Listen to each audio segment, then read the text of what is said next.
Hello. Welcome to another thrilling episode of Prog Review. Be still, your beating hearts. For it's Pink Floyd, isn't it? Yes, it's the Pink Floyd. It's what you're tuning for. And it is Pink Floyd live at Knebworth, 1990. This is kind of the second time I've reviewed this because this was featured in the later years box set. And again, because they've not made enough money, they're breaking out parts of that box set. We've already seen it with the other live albums they've brought out. And the other one, Delicate Sound of Thunder, they reissued that, didn't they? All rejiggered because that came from the later years box set, and now they're doing it with live at Knebworth. Cast your minds back to the 30th of June 1990. I was 19 years old. Again, if you don't like it, Darren, why did you buy it? Got to review it. But also, I mean, for me, it's a bit of a nostalgia thing. It was June the 30th, 1990, and there was this big concert in aid of Nordorf Robbins music charity. And it was broadcast, or live cast, simulcast on the radio. Some say that it was on MTV as well, but I distinctly remember it being on the radio because I taped it off the radio, and I remember listening to it as well throughout the day. People like Genesis and Elton John and Tears for Fears were among the attendant performers. Even McCartney was there, Knopfler, Clapton. It was the rock royalty, and of course there was Pink Floyd as well. And I was armed with my little cassette tapes, and I recorded the bits that I liked, Genesis and and the Pink Floyd. So for me, this is a bit of a little bit of a nostalgia trip. That's kind of another reason why I wasn't going to keep the later years box set purely for this, but when the breakouts come along, I'll pick them up. It's something to talk about. It gets views, it gets engagement, so it's easy views for me. So yeah, I remember at the time being very enthused, but because we had events like this. This is back when music meant something, and you'd have these simulcasts and live casts on the radio and on television. Throughout the 80s and into the 90s, this was a thing, and you'd see them on the television as well. And that's the postman. Excuse me.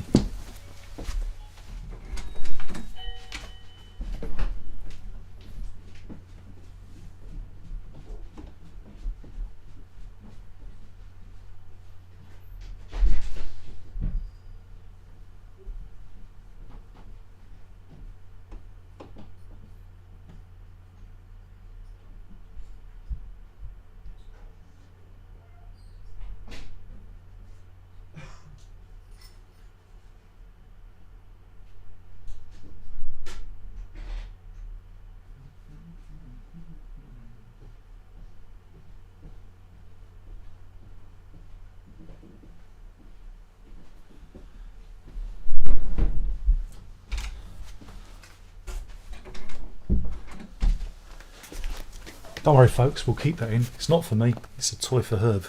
But there you go. That's what happens when you do these things live. Never happens. Only when I do it live. So yeah, these were a big thing. You had these simulcasts and live casts. And I've completely forgotten the thread of what I was talking about. But that's why you tune in. So yeah, picking this up again, listen to it again, because it's like I listened to it from the other...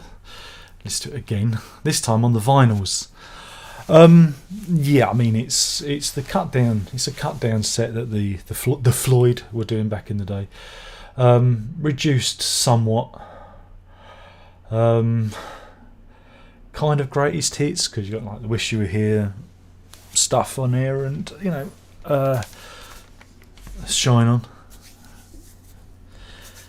But the interesting thing is you got Claire Torrey doing lead vocals on Great Gig in the Sky, and that was only the second time she'd done that, like live, apparently. And that's kind of what you're tuning in for. You're tuning in for that because that's kind of unique. So yeah, it's a cut down set. Shine On, parts 1 to 5. Oh. Great Gig in the Sky. Wish You Were Here. Sorrow, Money, Comfortably Numb, Run Like Hell. Reduced. Again, cut back. So yeah, it's it is what it is. The sound quality is, I wouldn't say it's, my old tape sounded better. It was recorded doubly, that's why. Who remembers Dolby noise reduction?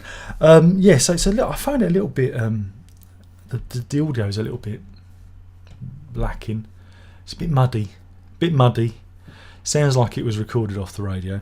It's quite funny though during Run Like Hell because you can hear all the fireworks going off because there was like, I don't know, 60 grand's worth of fireworks or 80 grand's worth of fireworks. Boom, boom, boom, boom, boom, boom, boom, which the band actually paid for because it was a charity event. And, you know, so yeah, I mean, what is there to say? What is there to say? There's you know, what's worse than watching Pink Floyd live?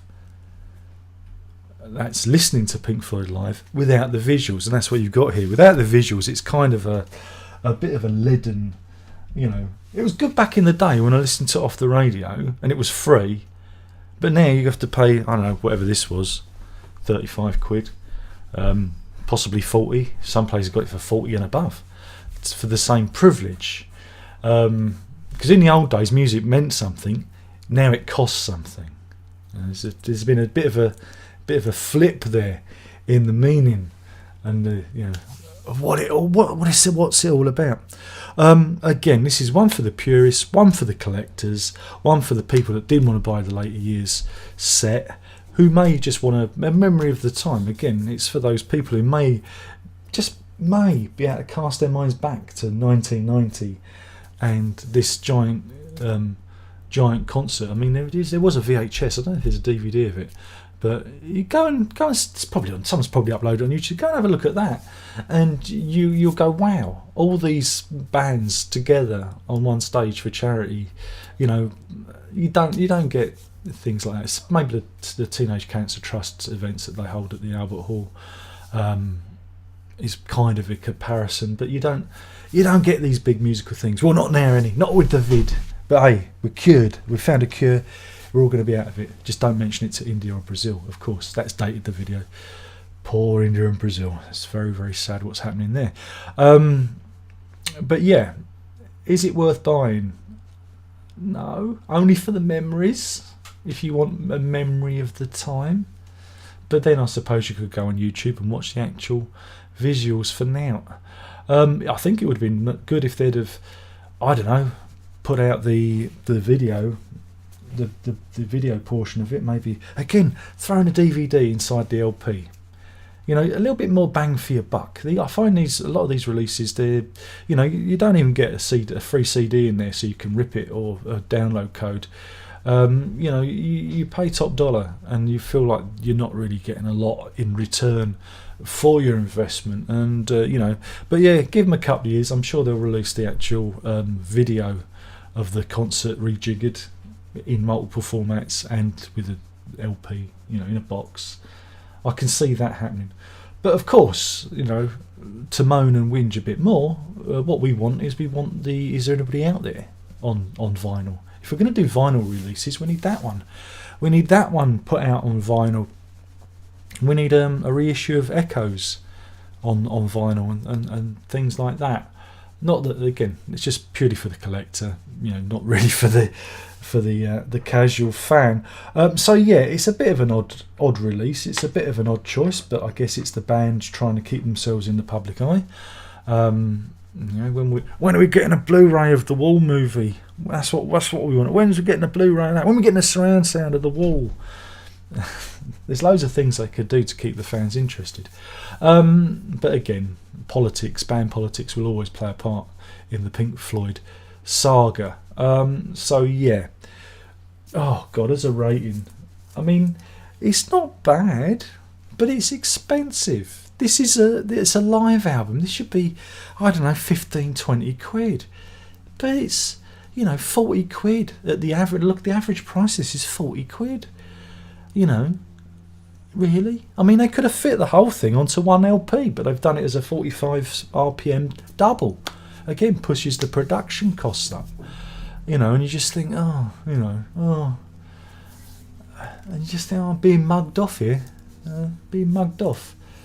But that is life. So in terms of rate, I'm going to be bloody honest and give it 1 moneys out of 5. That's 1 money out of 5 because they're only in it they only did it for the money. Woohoo! It's a gas.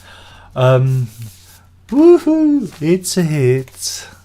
Don't give me that live at Knebworth bullshit. You come here for the singing. So yeah, it just gets 1. I mean, if it had been, I don't know, a budget release, 15, 20 quid, I'd have pumped it up a bit. It's not, the actual thing isn't bad, it's just I think they're taking the piss. And that's the problem. And that's why I'm here. And that's why I bought it. So I can tell you they're taking the piss. And you can say, thanks for the warning, Darren. Thank you. Thank you. Instead of asking why I bought it and proving yourself to be a moron and clicking the thumbs down button, the moron button as we're calling it from now on. So yeah, so that's that. Thank you for watching.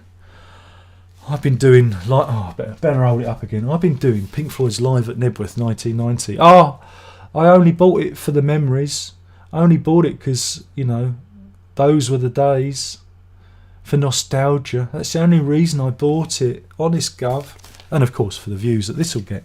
Because I know I only get hits when it's Pink Floyd bullshit.